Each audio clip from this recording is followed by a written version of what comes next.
Welcome back to the Iced Coffee Hour. Our name is Ketchup, please. So far, the Iced Coffee Hour has made $193,000. It's probably made about $199. Yeah, it has. I said $199. That's a great guess. Wow. What a beautiful introduction. Thank you guys so much for making it out here. Thank you. Where did you travel from? I traveled from University of Miami, but we're both from Wisconsin. Great state of Wisconsin. Wow. Nice. Alex, is this why you picked him? Picking favorites. You know we got to have Wisconsin representing out here. So Hey, go Bucks. this is entirely different from anything else that we have done. I've always been a fan of Shark Tank. And recently we partnered with Carrot, who does a credit card, to do this like creator sort of event where we get pitched ideas. And I thought that was so fun that I wanted to try one on this channel here. And so we have you guys who flew all the way here. We've never met before, and you're going to pitch me your product. Just take it away. And all of this is real, by the way. So if it's good, I'll actually invest my own money, and we'll figure out the details afterwards. It'll be good. All right, let's hear it. My name is Evan Lampsa. My name's Rodecaster Lang. And we are the co-founders of Ketchup Please LLC. All right, so we want to start with the most common question we get, which is why ketchup? And the answer is pretty simple. In 2015, I had open heart surgery to fix a congenital heart defect, and no, that alone didn't make me think, oh, I should create ketchup. But fast forward 3 years, I was sitting across the table just like this from my father, and he's like, hey, could you pass the ketchup, please? And I thought, well, it'd be pretty funny if you named a ketchup brand Ketchup Please, because everybody would say ketchup please, please every time they asked for it.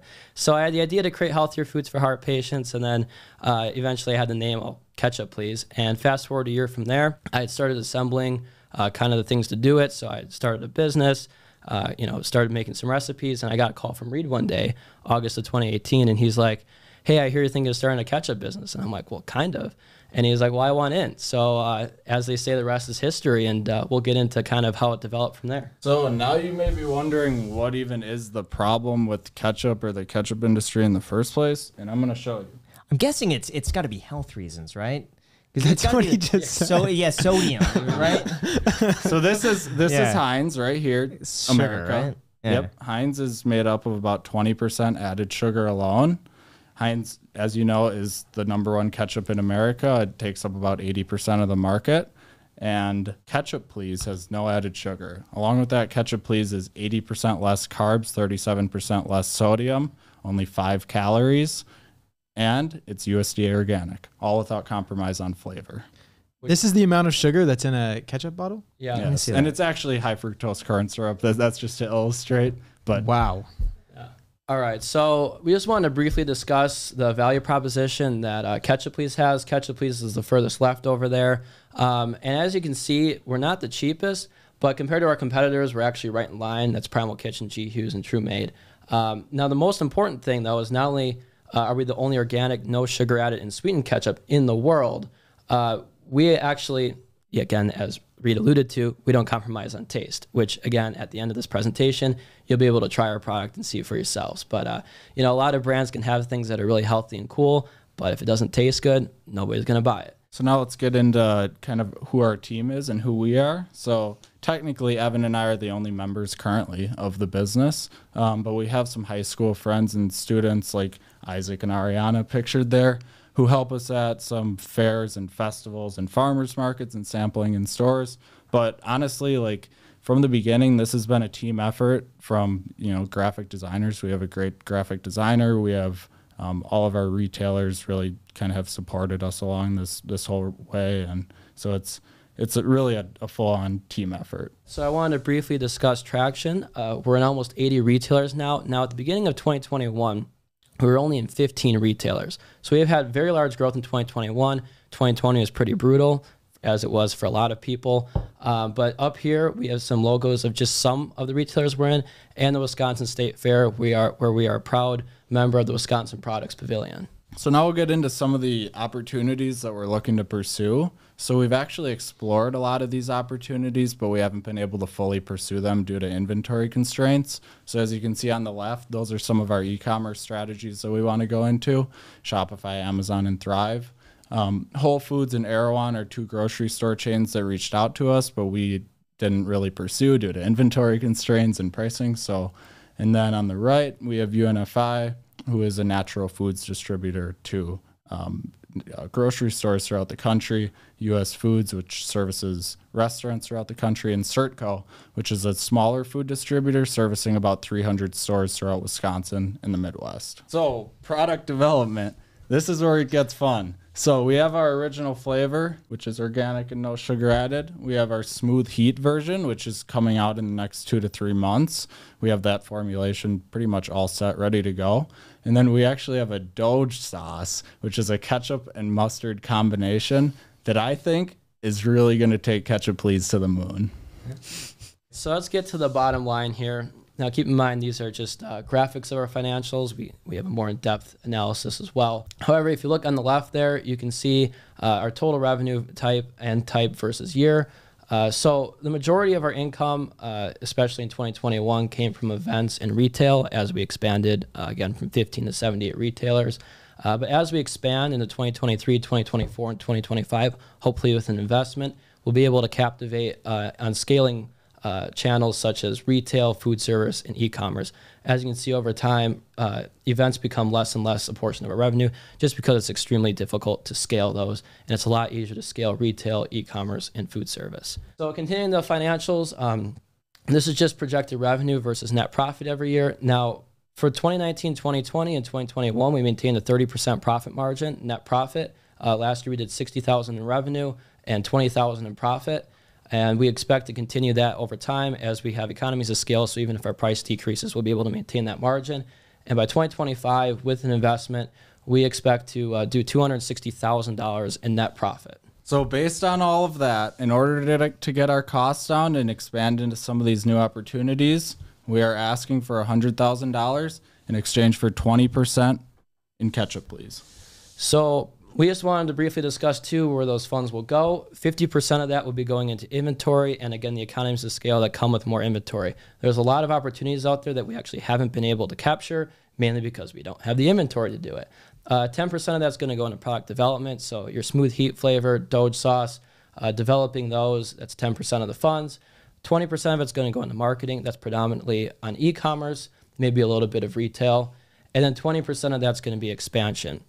What expansion covers is as we expand into new retailers, new markets, there's costs and things that come up that we simply can't account for. So that will help basically give us an edge to make sure that we can expand efficiently into new retailers and markets. And with that, Reed, what do you think? Try some ketchup, please. All right, some free. let's try it. Let's try it. All right. I used to love ketchup as a kid. I would put ketchup on everything. Really? So Yeah, you'll be a even good on, like- critic. Yeah, I would put it on broccoli. I'd put it on eggs. You put on broccoli? Yeah, I put it on everything. I put on Who eggs. puts it on Yeah, eggs is broccoli? good. I liked it. Yeah, I love ketchup and broccoli. ketchup and broccoli. Especially once we try it. So not only do we have KP here, we're putting it to the test. That's a nice sound. We're putting it to the test with normal Heinz here. We got no sugar added Heinz, and then we got one of our biggest competitors down there as well. It looks like the Heinz uses like a really red food coloring in there. Yeah, it looks pretty unnatural. Actually, I Right. think they do. There might be food dye. Oh, you brought chicken? Wow. No. Potato wedges. Oh, my gosh. Yes. You just won over Graham's or Jack's heart. Yes. Okay. I was going to, as a joke, say if you guys had any fries. This is Oh, of lovely. course. Walmart treated us very well today. Wow. Alex, you got to try some of this too. Yeah. Oh, actually, they sent me some. Yeah, he's tried it already. Oh, really? that's But right. don't tell him what you Yeah, think. I wanted to vet them. You know, had to put it to the test.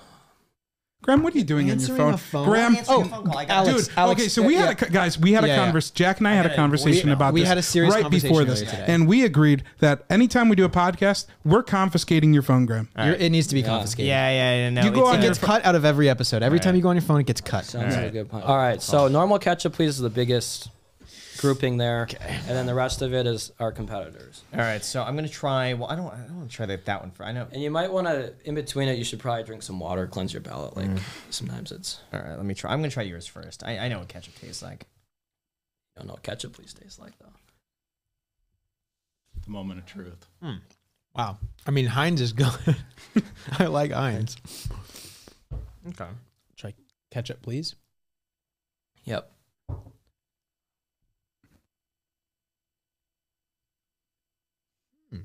All right, so you 100% taste better than your competitor. 100%. That's the main health conscious competitor. It's not as tasty.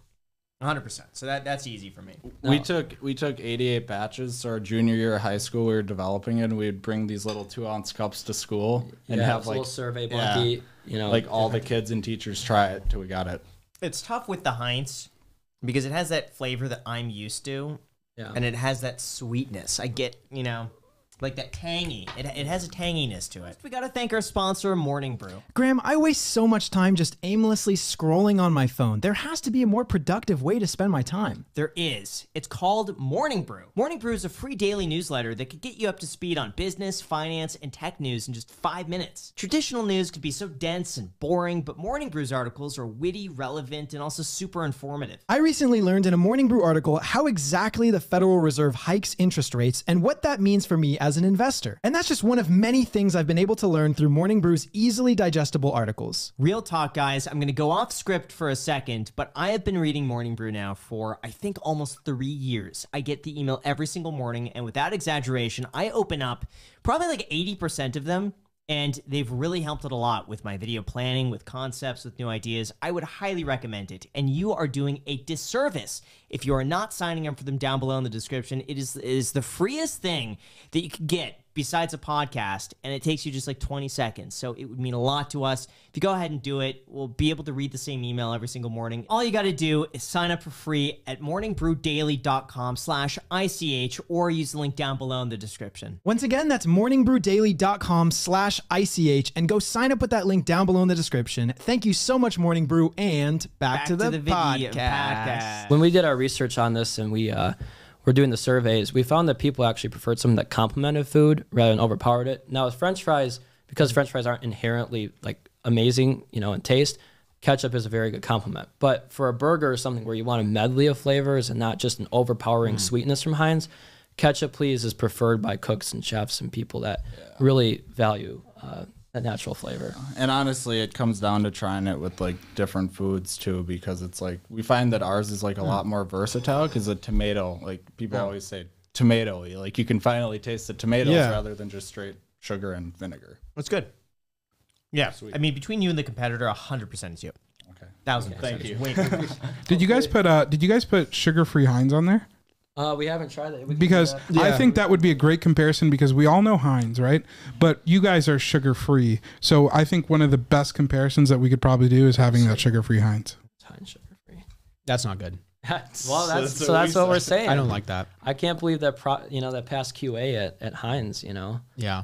I walked over to his That's the house. worst one. That's what I'm saying. Like he had like 8, 10 different ketchups, and we were trying them all, and we were like, "This is bad. This is bad. This is bad." Yeah. Like, So our goal is to be the best in the class, best healthy ketchup. When you go to the store, it's your go-to ketchup without compromise. If you want to veg out on Hunt's or Heinz, go ahead. I mean, it's a quality product. We're not going to say it's not a good product, but if you're looking for something healthier and take 75% of the sugar out of there, KP is the way to go. So how long have you two known each other for? 5th grade, we played football together. Yeah. Went to different elementary schools and middle school together, and High school. high school. And And how old are you now? 19. 19, yeah. You're going to college? I go to the University of Miami, and Yeah, I went to the University of Miami last year, but I dropped out just because school wasn't really for me. So Nice. now I'm just managing the business in Wisconsin and getting into some real estate stuff. So How much time do you spend on it? Because you're the one without the schooling right now. yeah, well, I mean, I pretty much split my time between that and real estate because honestly, a lot of the bottleneck of all of this, no pun intended, has been getting to that next level so we can get to those new opportunities. So a lot of my time is spent just servicing our current retailers. Obviously, we have a lot of farmers markets coming up and events starting in May. So I'm doing those and then reaching out to new stores and adding new retailers. Got it. And if you're trying to add new retailers, but at the same time you've been reached out by other big retailers, like you mentioned there, Erewhon, why did you not go with Erewhon when you guys had that connection? we don't have the capacity. And I'll be honest, we produce in Wisconsin, we do everything, and as you know, the freight rates going up, shipping out to Los Angeles is not the most efficient right now. So ideally, we would central production and logistics somewhere in like Kansas City or Dallas at a larger facility, which we've talked to. But right now it's Hudson, and it just didn't make sense at the time with the volumes we were doing and the freight rates. You know, a pallet was, you know, $3,000 to ship out there. It didn't make any sense. So that's why, I mean, they reached out to us. We went through the whole process with them. But the West Coast retailers right now are a little bit more difficult for us to get into. And they also want to sell it at a lower price. They want to buy it from you, at a lower price. A similar price to what we do in Wisconsin. You know, we retail on the shelf for $5.99. We go on sale for $4.99. Ideally, we'd be at $4.99 to go on sale for $3.99. So obviously, listen, it all comes down to manufacturing. We have a super solid co-packer. He's small. He has, I think, 7 or 8 employees. But like, he doesn't miss on a bottle. Like, every bottle is perfect. But his labor cost is like relatively expensive.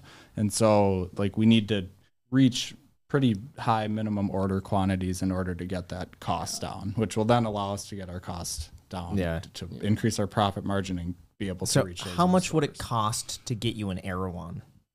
What was the cost of manufacturing on that for you? Well, it wasn't so much so this goes back to the overarching problem of chicken or the egg. Do you do supply first or demand first? And we found that actually it's usually supply. And so the problem we found, and this was like last summer, we were talking to them, is that when you ship out there, again, it's really expensive. So we don't have the volumes to get to. We need to produce enough inventory at a low enough price that we can then ship it out at an affordable price. It was more like, well, we'll do a full production run that we normally would do for Wisconsin and then ship it out, but that's a full day, and you know, a full day is really expensive at a co-packer.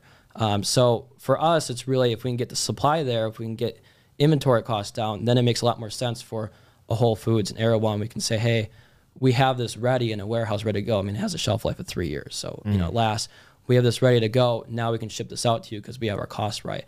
At that time, I'll be honest, shipping it there and getting it in their stores, the price probably would have been like $7 or $8 a bottle.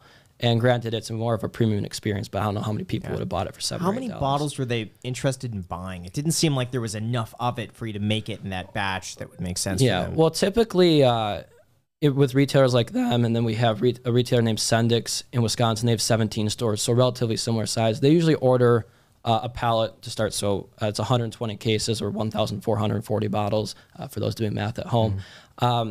But that's usually like on a monthly basis. So, you know, with Sendix, we can almost do a pallet a month. At a place we never really pursued before, maybe it's a half pallet or a quarter pallet a month, but the most efficient freight rate's going to be a pallet, unless you have a full truckload, which is 20 pallets of ketchup, which is way too much to start for them. So. Do you have data on like customer return rates? For example, like they buy one and they go back and buy the next? Yeah, so we have data through Square and through our website. Obviously, when we sell to a retailer, they're not out there seeing who's returning. There's like certain statistics you can actually pay. Like, you have to pay like $40,000 for this data that will basically, like, they work with all the stores and they see how often people are actually like buying it off the shelf. But, you know, we can see how many cases we're selling to each store on a monthly basis. Yeah. So that's kind of more so what we go off of on the retail side.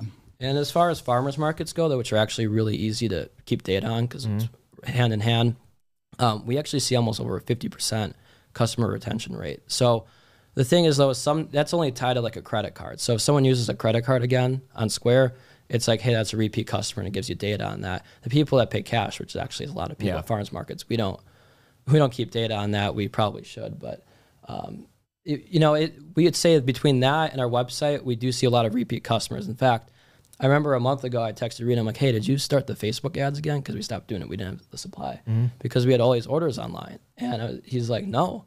And I look back and they're all repeats. Yeah, we had been running ads like 2 months ago. So it was interesting how people like all kind of ran out of their ketchup like at the same time and then just like started ordering again. Yeah. So like 10 to 15 orders at a time you'd see, and it wasn't solicited. It wasn't like, we were doing any branding or, promoting, and it was just like, hey, yeah, these are almost all repeat customers. That was pretty cool to see. How long does a bottle of ketchup last? So 20 for 3 years in that bottle. No, so I mean, like if I buy it, like what is the average person? How long does it take to empty that bottle before they buy another bottle? I'd say the average person about 2 months. I mean, some people will go through it in 2 days, but 1 to 2 months. It seems like it would be better for you to pitch to like food trucks, restaurants, cafeterias, stuff like this, where they're using a high volume. Exactly. So that's a big thing. We work with 2 restaurants. That's it. 2 restaurants right now, but one of them is our leading like month-over-month purchaser. The big thing there is a lot of these restaurants are getting their Heinz or off-brand ketchup for super cheap, like $1.50, $2 a bottle, whereas we're more so like $4, $4.20 a bottle wholesale. So you almost can't afford to do that sort of what's the lowest you could get it down to? So the absolute lowest, given on a quote we have right now, we get down to is producing that bottle for $2.20. That's the lowest we have right now, cost-wise. So, the thing is, you have to remember with restaurants too, is they're not reselling the product usually. The one we actually have is reselling it as well, which helps them, but they're not exactly, they're not making a profit if they have fancier ketchup. But there is a marketing play that if we get the cost down low enough, that margin can be made up at the retail shelf. And I guess it would help for you guys to know that our current cost per bottle is about $3.20. So, with getting that labor down with a bigger co-packer, we can get it over a third of the cost down. So that's $3.20 including the cost of labor to package it and everything. That's tomatoes, bottles, labor, everything all in, except for shipping. Wherever it's going, there's a little bit in there for that. So we've brainstormed a lot about the restaurants because there's a lot of these gourmet restaurants, and we want to go to them and be like, you have this gourmet food, but you have the cheapest ketchup possible. Like it doesn't make it, it's not lining up. So that's definitely food service is a big channel that we want to hit. The profit for last year. It was $17,777. So almost $20,000. Yeah. Well, we're in Vegas, and you have to keep in mind last year, we actually missed our 2 biggest months. We missed July and September. July, we did like $200 in revenue is just online sales. In September, we missed almost all of it because we simply couldn't supply the product. Between those, our biggest months are June and August, or they were last year. June, we did $15,000, and August, we did $18,000. So you can imagine, if July were even similar, we missed $15,000 in additional revenue, then September's probably half that, so another $7,500. Why do you miss those months? So there's a lot of factors. We ran out of product, and so when you long lead times with our co-pack. The direct reason was tomato paste. So what happens is the tomatoes are harvested in August, and then they're contracted out for the year. So if they run out, of tomatoes in July, well, you can't get more tomatoes until August, and they're harvested again. So for us, we were talking to our tomato paste supplier, and they're like, well, we don't have any tomatoes until the August crop. We're like, okay. So we didn't even have the tomatoes to make our product. Never mind we had the bottles and everything, but not the rest of the materials. So how is that not going to be a recurring issue in the future? Well, because we have more volume now with them, we can contract our purchases out with them, so we're at least guaranteed a certain amount.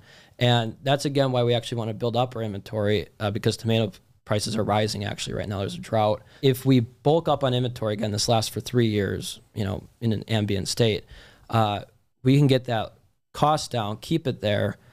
All the tomatoes, we order in bulk, we do it now. And then for the next 3 years, if we don't run out, or, if we do, it's not an issue going forward. So that's, again, why we kind of want to bulk up now versus now we're kind of cash flowing and going day to day. Yeah. You really think you could sell more in retail at Erewhon grocery stores than you could online? That's a great question. Like we haven't even explored online that much because honestly, for the product that we've been able to produce, like we've been selling out to our stores. Yeah. And in the months May through October, those farmers markets and events like the Wisconsin State Fair, we did 10,000 in sales just in those 10 days. Yeah. So that was pretty insane. So. But no, I mean, I think that e-commerce could definitely be huge. So you're mentioning running the Facebook ads. How much was shipping for if let's say I'm on Facebook and I buy one of these things, what's the total cost on that? So it depends. So we have 1 bottle to 5 bottle options on our site and a case 12 bottle option. So it's $8 flat rate shipping for 1 to 5 bottles. All right. So that's expensive if you just order 1 bottle. You're spending $16 for 1 bottle of ketchup. Right. And so that's why, and I'm sure you've experienced this with Bankroll, bundles and different, variations of our product, ordering 3 at once for that price, it's divided among those bottles. So the idea is that, yeah, ordering one bottle online, and we also haven't looked at Amazon, but Amazon's pretty expensive for that too, isn't, you know, the best value for us or the customer. But the best possible value is usually in a bundle. So if we have Smooth Heat and Doge Sauce and you want to try all three, bundle those for 3 together. And now the shipping is whatever 8 divided by 3 is, you know, 2 something a bottle. Okay. Do you have any other flavors that you're coming out with? Yeah, again, we have the Smooth Heat, just the we right actually amount have of here. spice. Yeah. So we Want have to try that. it? Yeah.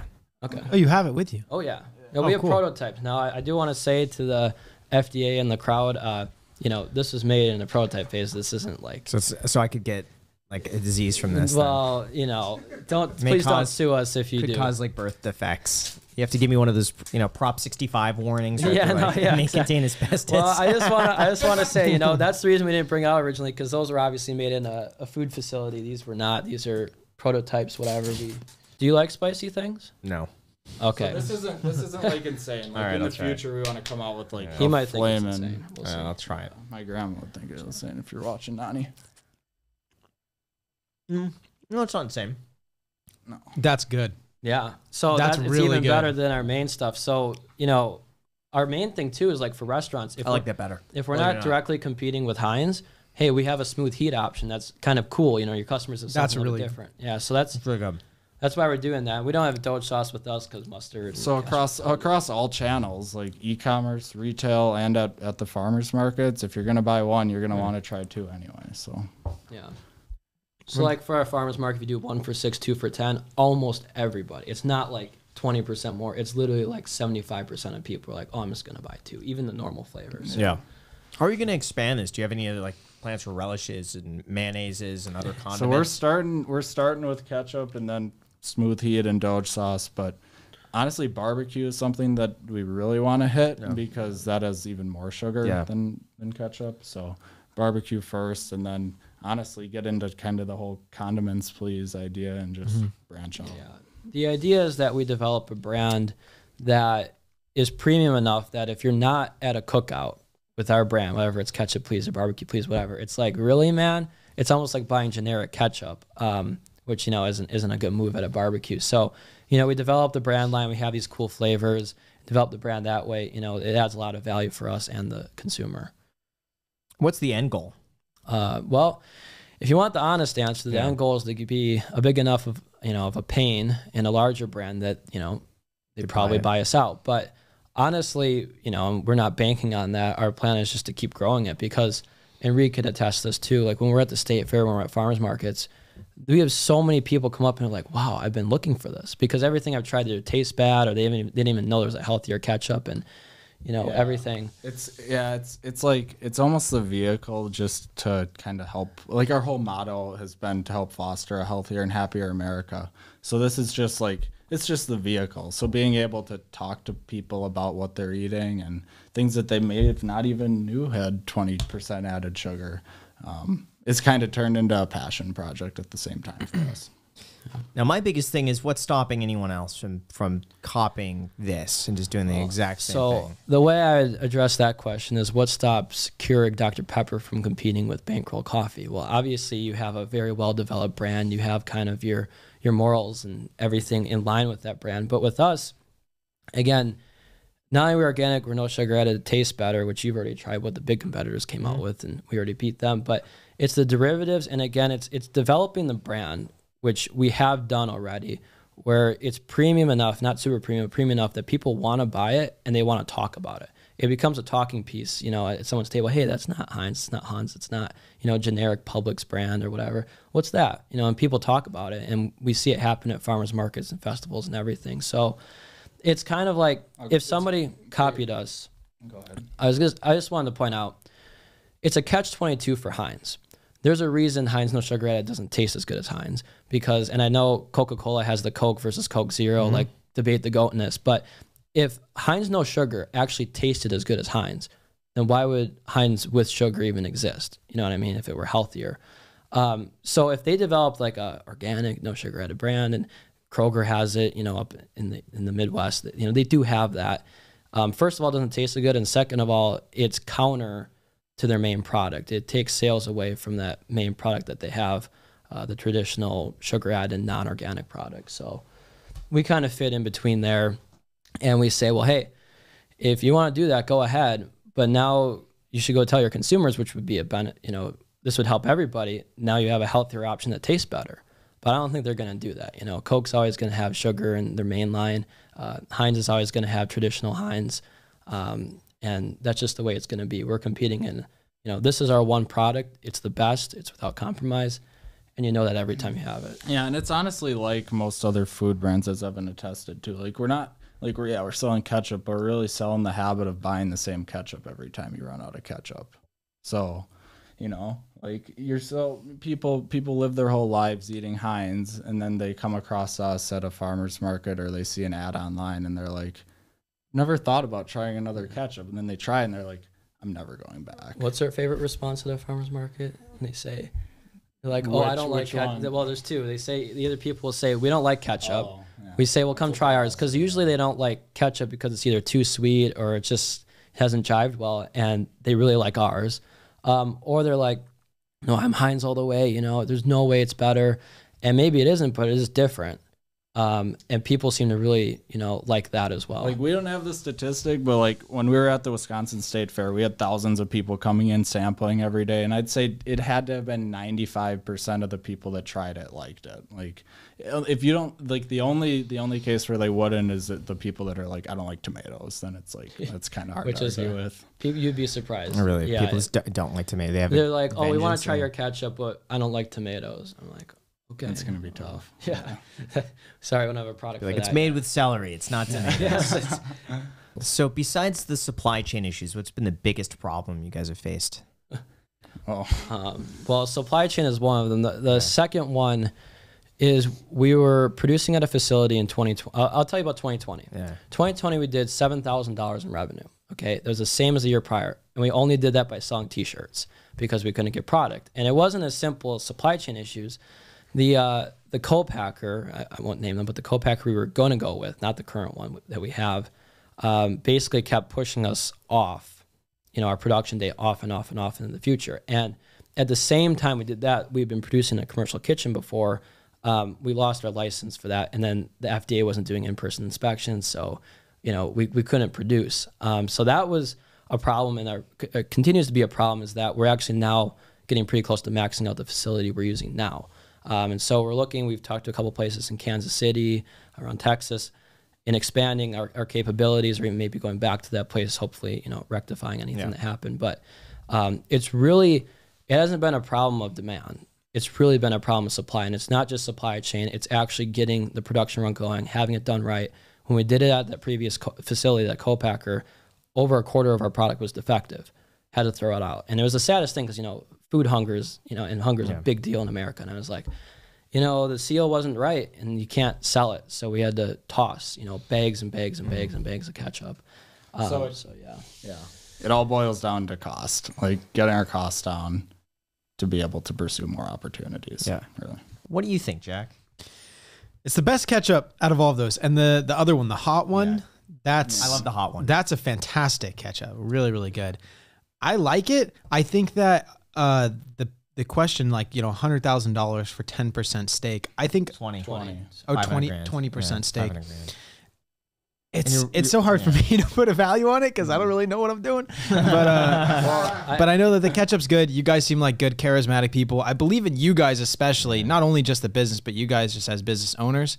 I think there's no reason why you shouldn't be doing really well if you guys don't get funding. But also at the same time, it's like, if you're just rolling the profit back into the cost of production and stuff like that, I just don't understand. It's hard for me to understand why you guys wouldn't be able to, like you said, take advantage of economies of scale and like get the cost down. And why wouldn't you just take out a loan? This. You could take out a good credit card right now. And we actually have. So it's not that simple. We're 19. We just got our first business credit card, $7,500 limit. And I just want to point out, student loans. Well, there's that. Yeah, you could use your student loans. You're not supposed to. Hopefully they're not watching.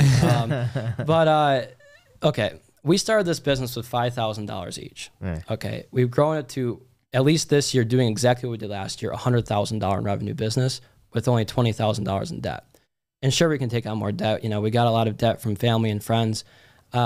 But you have to understand that the gap from producing 2,500 bottles in a run to 50,000 and supplying a couple independent retailers to 500 Whole Food stores isn't 10%. You know, if you're making a profit of 10 or 20 or 30%, it's really hard to cash flow that, especially with other expenses. It's really, you know, once you get to that point, then, you know, okay, well, if you're doing 100,000 in revenue, 30,000 profit, it's a lot easier to maneuver with things. So for us, we've been doing the best we can. We've cash flowed everything. I mean, we've literally taken nothing out of the business, and, you know, we're doing fine, but we really want to take that leap. And it's not as simple as saying, hey, we'll supply a couple pallets to you and whatever, because we can't even afford to put in the inventory that run. Yeah, everything Evan just said, but it's not just the money either. Like we've been actively looking for a strategic partner to be with us, and somebody that can actually provide value, which I think that you obviously can,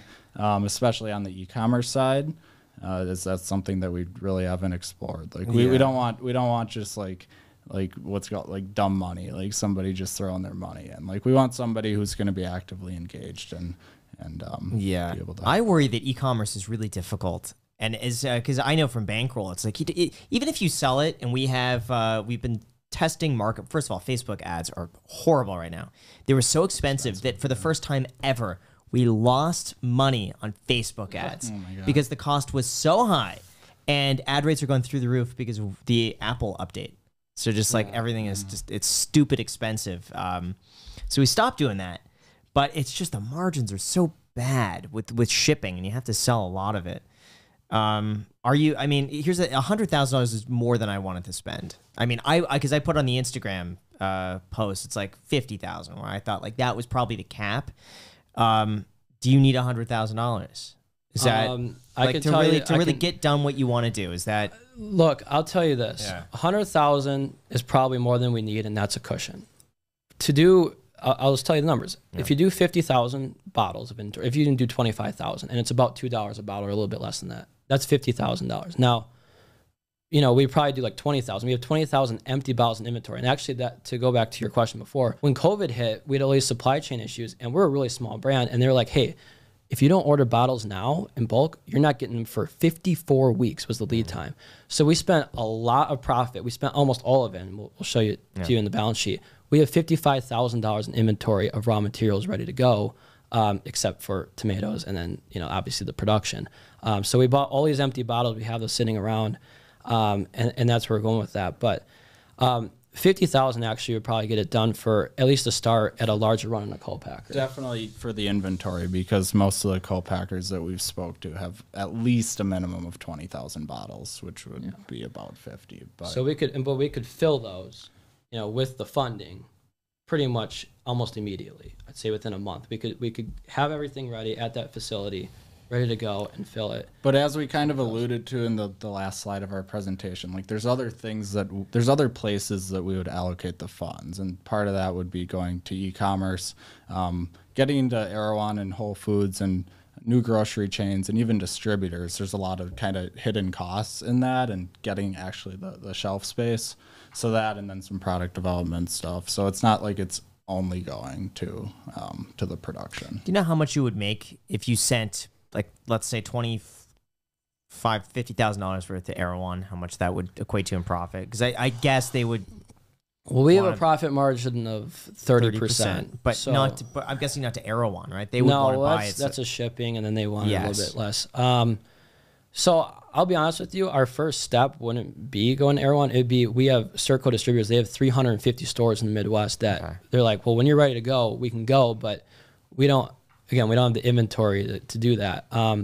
So at those stores especially, it'd be 30%. So on 50,000, you know, if we're producing for $2 a bottle, or not 50,000, 25,000. Let's just say hypothetically we used all 50,000 for inventory. You do 25,000 at $2 a bottle. It's $50,000 dollars of inventory, and that 2.5 we'd have a higher margin. We'd sell it for about 3.75 wholesale, and they would sell it for $5.99 or even less. So 3.75 minus 2 is 1.75 times 50,000 is it's 87.5.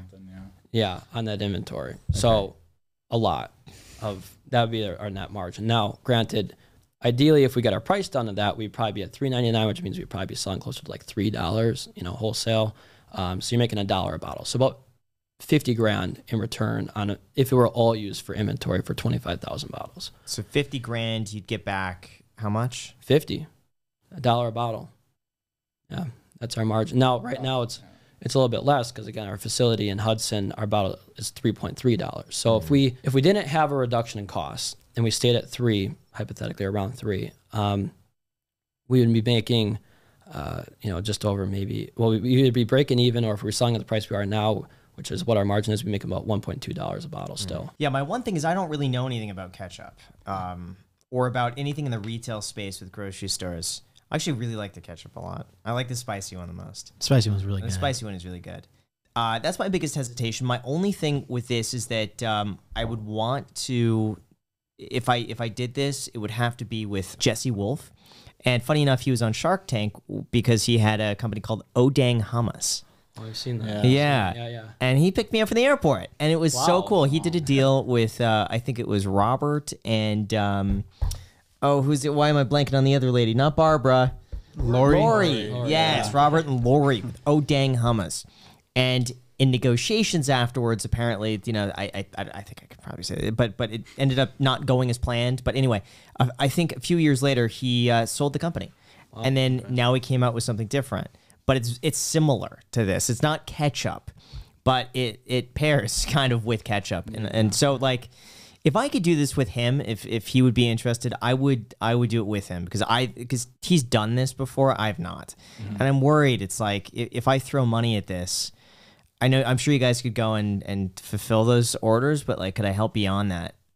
I don't know. I would talk to him. Yeah. Well, it's Florida. I mean, it's Florida time. I could. Well, I'm see. in Florida time too. No, Yeah. All right. So I just sent him a text. If he doesn't he should see this and see it quickly. So. Well, that's one other thing. I don't know who's all on your network, but oh wait, here he is. Hold on. All right, Here so we I'll go. put him on 3 speaker. Yeah, I'm gonna put you on the mic. Hey, what's up, man? Hey. Okay, so this is super weird. But your name came up in a podcast that I'm filming right now, and you are on camera. You okay with that? Yeah, man, absolutely. Okay. So remember I was telling you in the car that I wanted to do like a Shark Tank style pitch? Yep. Well, I do anyway, recall that. I got 2 young gentlemen here who pitched me a product that's somewhat similar to what you're doing. And I actually really like it a lot, but I would have no idea what to do. And you don't have to give me a 100% answer now. But I said I wouldn't do it unless you and I could do it together. But it's a ketchup. It's called Ketchup Please. And it's basically got no sugar. It's extremely healthy. It tastes really good. They got a spicy version. They got a normal version. We did the taste test between all of us. It's good. They basically need money for more inventory. But yeah, I like it. I'm just curious. From your experience, how difficult is it to sell something like that? Because you did hummus. How difficult is that to sell in stores and scale up? So I've done products, across, at this point in time, several categories in a retail or direct-to-consumer setting, if you will.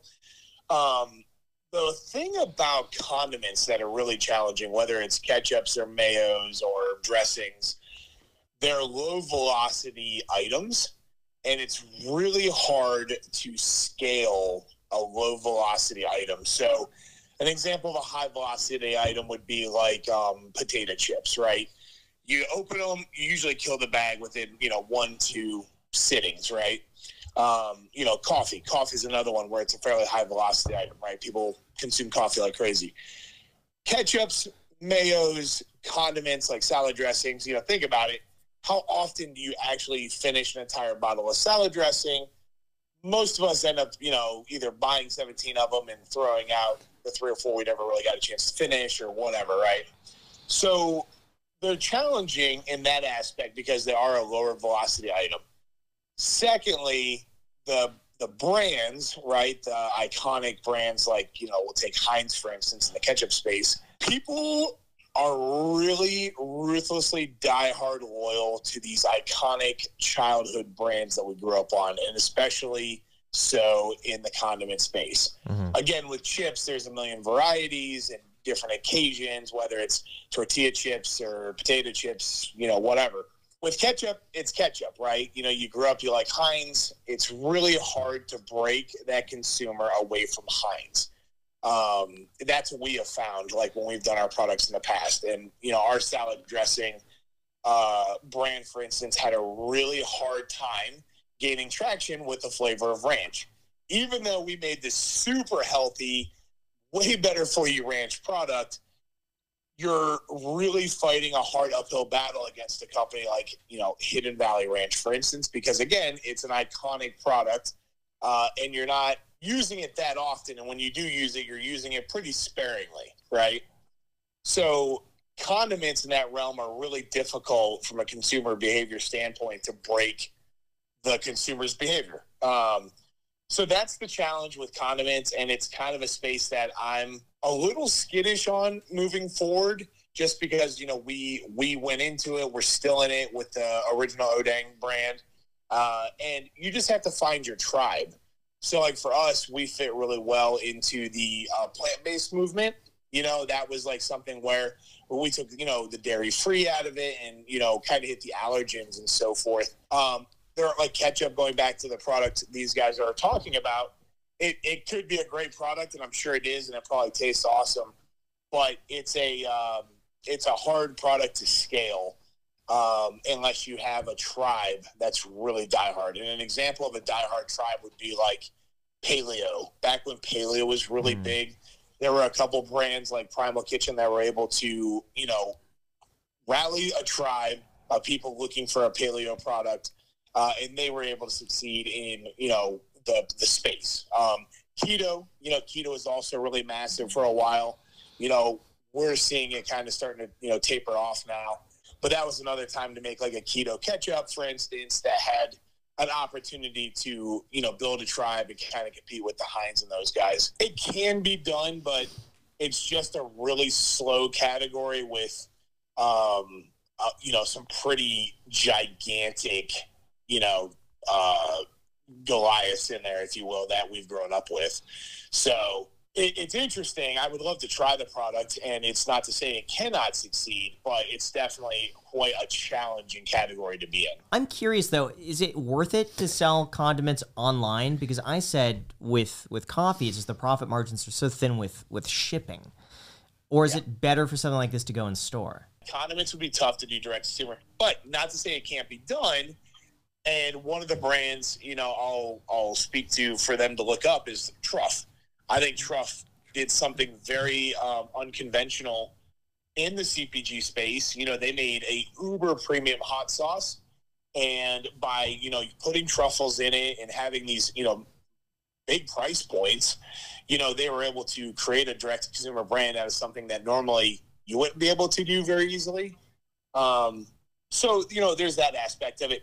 Ketchup of their variety, you can do it retail, but you'd want to go through your better for you health channels almost immediately, right? So your Whole Foods and your Sprouts and your Fresh Markets, those higher end stores that focus on cleaner label, better for you food products would be your springboard into retail and probably the better route. Jesse, thank you so much. I really appreciate you taking a call now at almost 11 o'clock your time. So no worries, man. Thank you. You'll get a shout out here in the Iced Coffee Hour. We'll put your Instagram. Guys, go and follow him on Instagram. And I'll see you soon in Vegas, hopefully. Yeah, sounds good, brother. I appreciate you guys. I'll see you. Talk to you soon. Bye. That was insightful. My gosh. My other thought, Graham, was when they were talking about looking for a new co-packer, I don't know if Noel does ketchup. I'll talk to Noel about it. I think at this point, I'm probably going, as much as I love it, I'm probably going to pass. I'm just worried I wouldn't be able to add the value from the retail perspective. And I was hoping Jesse would be in, or it'd be like a very easy yes, because he's navigated this like multiple times. So I would trust whatever he says. He's kind of done it and can probably replicate it. I really like it though. So, and I have a feeling on the bright side, I think you're going to sell a whole lot of these. Well, so I know, please. I know, because and we've never done something like this. But I mean, this could flop, or it could get like a few 100,000 views. I don't know, but regardless, I guarantee almost everyone watching this is probably going to order something. But it's like the amount that it would probably make sense for me wouldn't make sense for you guys to give up that amount of equity. 50 grand would probably be a lot. I just wouldn't want to take away that much. I think honestly it's worth more to you guys to keep the equity because I think most likely you'll get a better offer after this. Well, that's fair. To the people at home, if anybody wants to invest, and also any food facilities. I mean, we have a couple we're talking to. Yeah. We have a couple we're talking to. But if anybody out there is watching it and they're like, "Hey, I pack hot sauce or barbecue sauce, and I've got line space," and restaurants, retailers. If you're sitting at home, you want to try Ketchup, please go to kpketchup.com. Thank you guys. I really appreciate it. Thank you. Can we keep a bottle of ketchup? Or? I told you our purpose was to give you a bottle Cool. of ketchup. Thank you. We got All some right. shirts for you guys. All right. No way. Yeah. So our ask is $1 million for 0.1% All right. equity in our company. This, I'm sure you guys can tell this puts us at a valuation of $1 billion. Yeah. So, and we flew here today to tell you exactly why it's worth it. It's because there's a problem, right? Yeah. Inflation is bad, right? Recently, you've been talking about it in videos, Yeah. right? Everyone knows gas prices are high. And recently, those videos that you've been talking about, it's mainly coffee, when you're talking about Bankroll. So we know that you guys want to offer Bankroll for the price that you're offering Bankroll for. Like that's clear, right? Yeah. We know, and it's crazy that even with the inflation prices and of the coffee, that you're still maintaining that low cost that you wanted to achieve, right? So props to you. But inevitably, right, like if that keeps going, right, you're going to end up having to spend out of pocket. It's going to be crazy. And it's like, what are you going to do, right? So we have a solution for you in the form of a whole array of products that you can sell. Okay. In order to compensate against that and hedge against that cost, and you can continue to sell your Bankroll for the same price. You can continue to go. We wanted to start with the way everybody starts the day. Breakfast, right?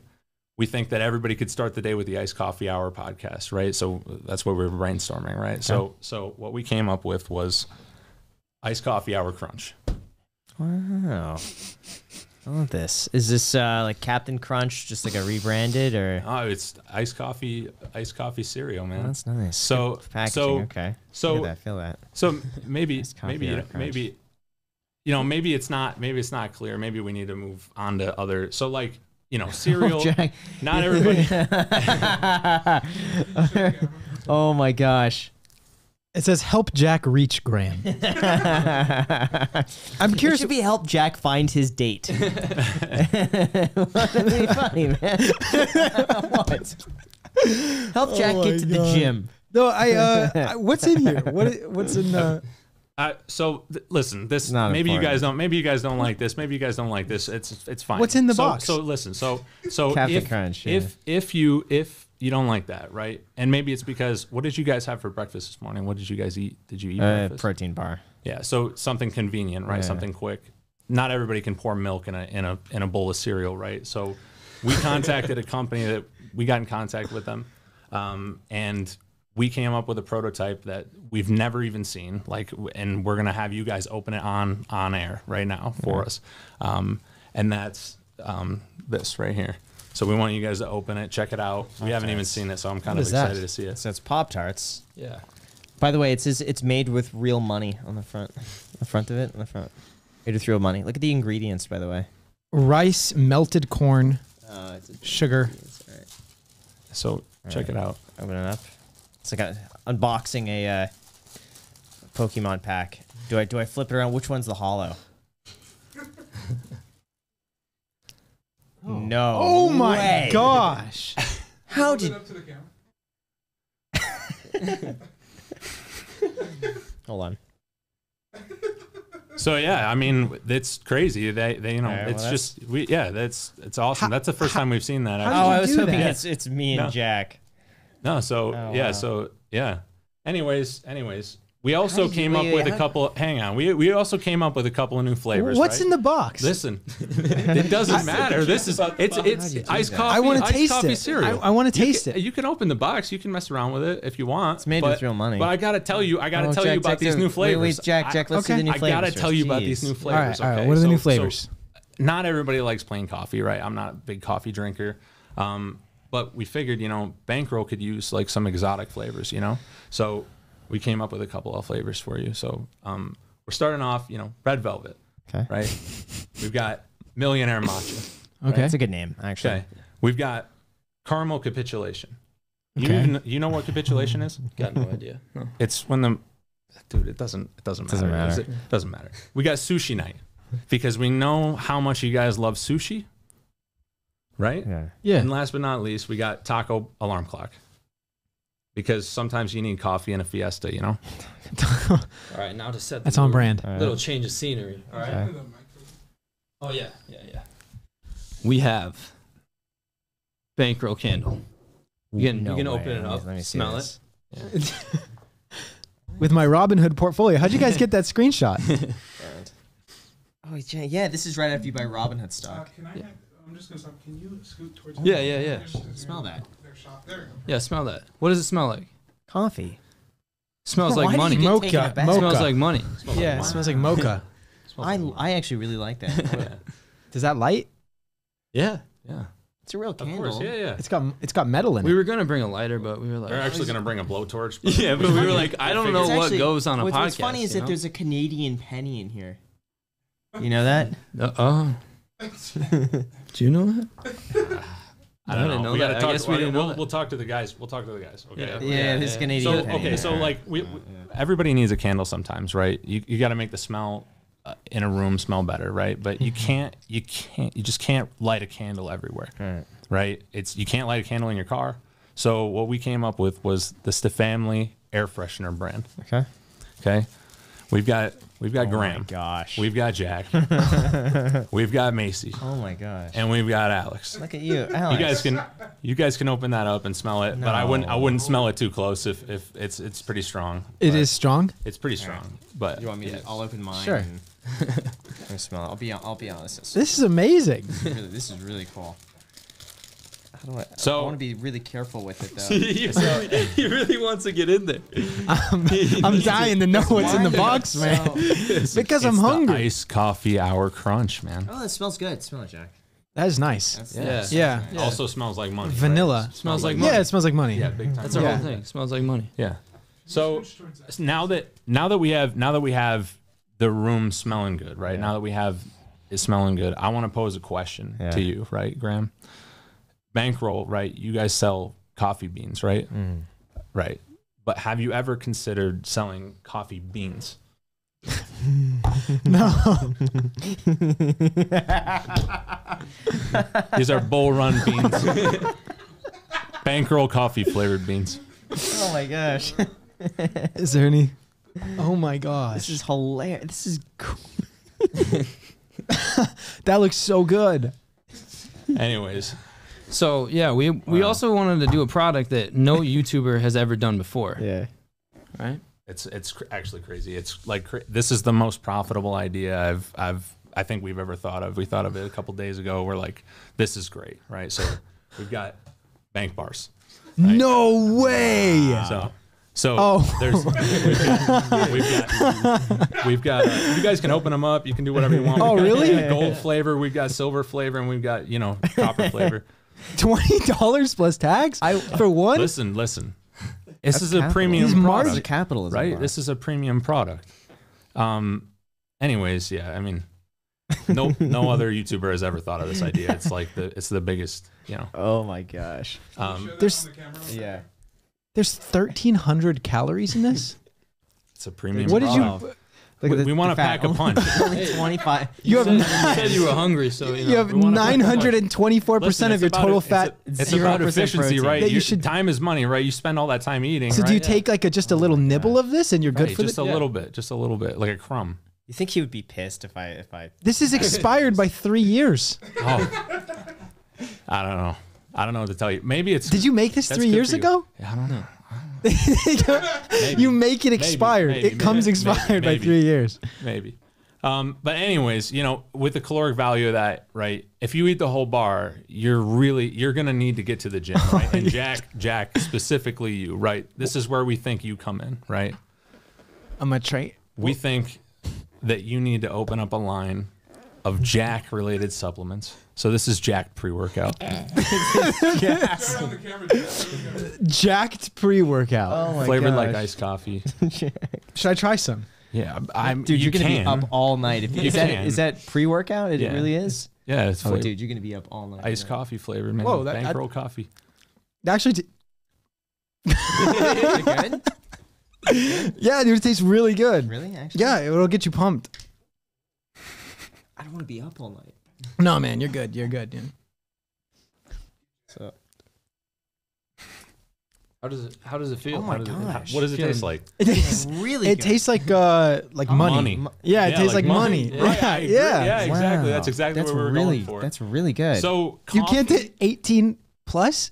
You have to be Listen, 18? You have to. To Yeah, take you this? have to. Yeah, yeah. yeah. It's What pretty- happens if you We're aren't gonna make- 18? We're gonna make a children's one, but Pre-workout. we just didn't have the time. It's okay. They didn't have time for the testing. 3 scoops of this? Yeah, man, just big ones. In 250 milliliters of water? Yeah. Next thing we were thinking about, you know, coffee is a really complex food. It's a really complex drink. A lot of people have, you know, different feelings towards different coffees. They have different coffee flavor preferences.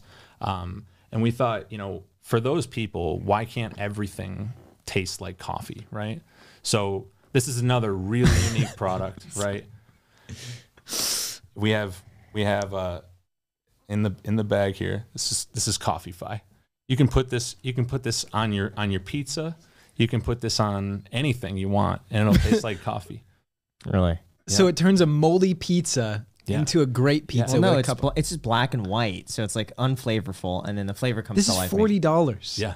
Yeah. The profit margins on this are. It's also expired by 3 years.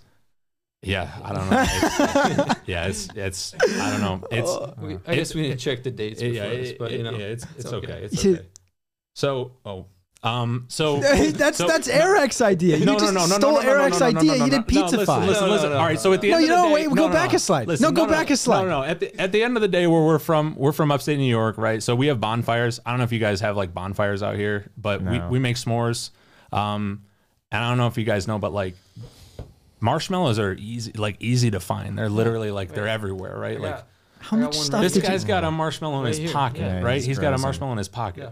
So Why'd you eat it? listen. What else are you supposed to do with We've it? got the marshmallows. How That's much easy, stuff right? did you We've got the bank bars. That's the new chocolate bar. You use what is the last thing you need, right? In the ultimate equation for a s'more, A gram. right? And this is where we think this is basically your namesake, right? And this is the graham cracker. Wow. And you guys can open this up, Graham check it out. This will be also a first time debut here. No way. Oh my god. Wow. No. Holy crap. How did You guys can take them right out of there. You guys can open that up. Yeah. I almost don't want to open it. It's so. Oh, wait, open it's it already open. Graham, you get the gram. I'll Coffee-Fi it, Oh my gosh. and we'll see how it tastes. Oh my gosh. Oh my gosh. So I know what you guys are thinking at this point, right? You got a table full of food, right? There's Yeah. just I all gotta this get a food. picture of this. There's all this food product. I'll let you get Why a are you picture taking a of it. photo Because mid-pod? right now, because it's so good. No. There you go. I got a good picture. That's all I wanted to So I know what you're thinking. Like probably some crazy company just came in here and pitched you some crazy idea, and it was probably amazing. surely right? not. No. So God, no. you know, you see all this food product. I know what you're thinking. Like where's the big idea? Where's the revenue? Where's the technology? Where's that real idea? Not the food, right? So that's where we came up with the brilliant idea, we think, of the Graham Stephan NFT, right? So we spent days developing this NFT. We basically consulted, you know, we went to the top of the ranks, right? Legends in the space of YouTube and Web3 like Gary Vee, Logan Paul, right? We talked to them, make sure, you know, it all checks out, right? 7 hours in, right? We're working with deepfake software. We're working with 3D modeling software. We're working with Unreal Engine, right? We're trying to make this NFT perfect, right? 13 hours in, it got a little bit better, you know, still not there. But after like a ton of perseverance, a ton of learning, right? We ended up with this. Right? So, and Graham, with your sign off, we would love to help you sell this NFT and donate it to the charity of your choice. Or not. We don't really care. We can just, you know, we can just throw it away. It's fine. So at this point, you're sitting here with all these products. We're pretty much done with the products. We basically just wanted to thank you guys for letting us come out here. So we have a gift for you. We know that in a little bit here, you're going to be fighting this madman, right? Right. We're big fans of Michael Reeves, but we all know here that he's probably going to show up with a contraption, right? He's probably going to show up with some form of contraption. He might fight dirty. And you're a respectable man, right? You're not going to fight dirty. No, you're not going to fight dirty. But we figured we'd get you something that would help you get you an edge and let everybody know what you stand for when you're in this boxing match. So, wow. This is the smash the like button boxing gloves. Okay. Time to smash the like button for the YouTube algorithm. When you punch somebody hard enough in your match, in every future match of your boxing career, I love this. You'll be able to punch them, and you'll be able to remind the fans. You'll be able to remind yourself of what's truly important. You got to really punch them. You got to really punch them sometimes. Sometimes you gotta do some damage. Yeah, sometimes you really got to punch them. You know, so I like this. yeah. So It smells good. Did you? So Is this regulation? Can you? Yeah, you of can course. use it. Yeah, of course. Yeah, we consulted. We You have to consulted use with this. everybody. Yeah, Yeah. yeah.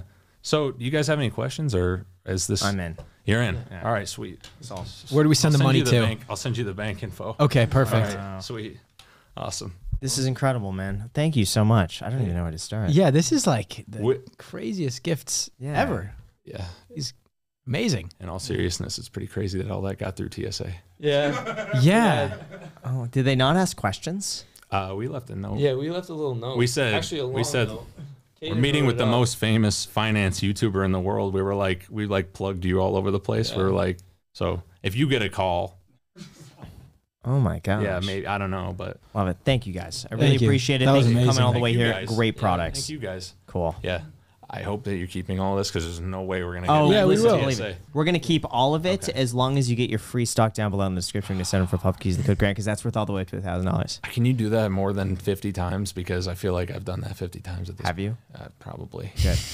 Yeah. You got your free stock too? Oh yeah. All right, good. Thank you guys so much for watching. We'll link to your info down below in the description as well, where they can watch this video. And until next time. Hey, awesome. Cool. Thank you. Really Thank you, appreciate man. it, guys. Really appreciate it. Thanks, guys.